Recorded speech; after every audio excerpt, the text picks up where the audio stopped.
Hello again, I'm Dave Apsley. I'm a forester and a natural resources specialist with Ohio State University Extension. Today I'm in Jackson, Ohio at Fairmount Cemetery, and I'd like to introduce you to black locust. Black locust is a very unique species for many reasons. It's actually native to the southern part of the state, the unglaciated Allegheny Plateau, and several of the counties along the river. It probably wasn't native much further than 30 or 40 miles north of the river, but now it's found throughout the state. It was widely planted, especially on farms. Black locust is native from southern New England all the way down to about Alabama, and then west to Oklahoma, Missouri, and Arkansas, and southern Illinois. So this species, as I mentioned, was widely planted, so you're going to find it throughout the Midwestern part of the United States, throughout all of Ohio, and especially as a volunteer along roadsides and edges and old fields. But how do I identify black locust? First of all, its leaves are compound. These pinnately compound leaves, which means they have a central rachis and leaflets on both sides, typically have between 7 and around 11 leaflets. One of the keys I looked at said up to 19. I don't think I've ever seen 19 leaflets on a black locust. But again, 7 to 11 is probably much more common. These little leaflets are somewhat oval in shape. They don't have any teeth around the edge or the margin. They may have a slight little notch or even a little bristle at the very tip, but that's highly variable. So again, kind of egg shape, about an inch to an inch and a half long, sometimes with a little notch and a little bristle at the tip, but no hairs along the edge. These leaves are fairly short-lived.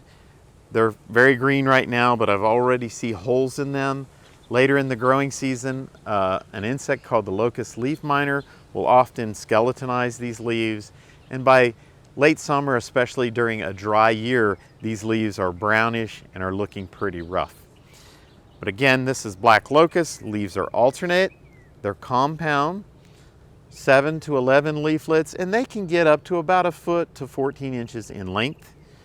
The twigs are somewhat slender, they're somewhat zigzag in shape, and one of the best ID characteristics for black locust are the spines. Many people refer to them as thorns, but they're actually paired spines, and those spines occur right at the base of the leaf. So right where the leaf attaches to the twig, you're going to have these paired little spines, and they can be anywhere from almost invisible, barely there, to up to over an inch in length. And that's highly variable depending on the region that these species come from. Since it's widely planted and we don't know the source of those plantations, you can find a high variation in those thorn lengths.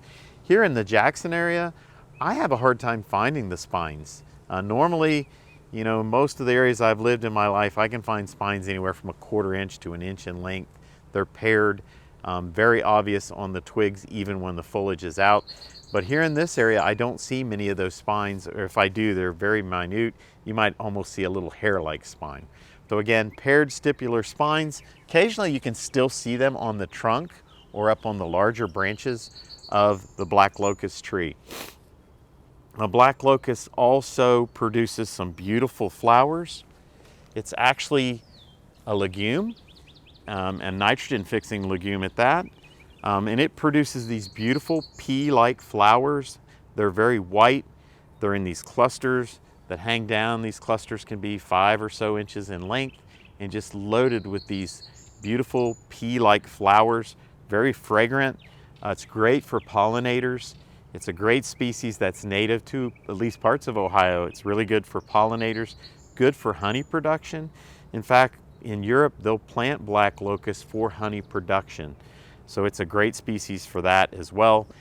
These flowers, once they are fertilized, they'll produce little pods. They look a lot like pea pods. They're kind of flattened. They may be 3 to 4 inches in length, very flattened, and inside they've got these very hard seeds.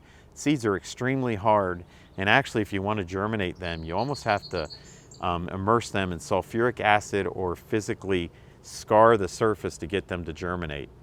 They're made to go through the digestive system of a bird or some other animal, probably birds, to be able to be broken down so that they'll germinate. Bark on a mature tree is usually pretty deeply furrowed. You'll see really deep furrows real thick, hard bark on this species. It's a very prolific root sprouter, so oftentimes you're going to see multiple stems. And if you're along an edge of a fence row or roadside, oftentimes you're going to see masses of these on the hillsides.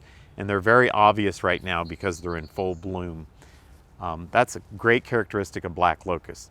So they're great for pollinators and honey production. The wood is extremely dense and very rot resistant. So historically it was planted on farms because it is great for a fuel source.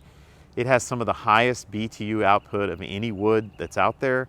If you cut this and burn it, you'll get tons of energy out of it, very high BTU content, probably the highest or one of the highest of all the woody plants that grow in eastern part of the United States. As I mentioned, it's very rot resistant, so one of the other reasons it was planted, it makes great fence post. And a lot of times these trees were grown and cut for fence post, and the fence post will last a long time in the soil without any treatment. Again, very rot resistant species. So again, this is black locust, Robinia pseudoacacia.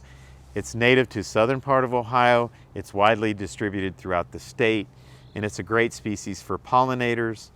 It really takes advantage of disturbance, so an old fence row or a field that's abandoned. If there's a seed source, you're going to see a lot of it, and it can be very aggressive. The keys to identifying it are these beautiful white flowers right now, the compound leaves that are alternate, that have more oval shaped leaflets, and then finally, the other thing that makes it easy to identify are the paired stipular spines. They're not technically thorns, they're spines in pairs. They're right at the base of the leaf, and they're variable in length, really depending on the region where they naturally occurred. Thank you so much for your time, and please take at least part of your day to enjoy it in the woods.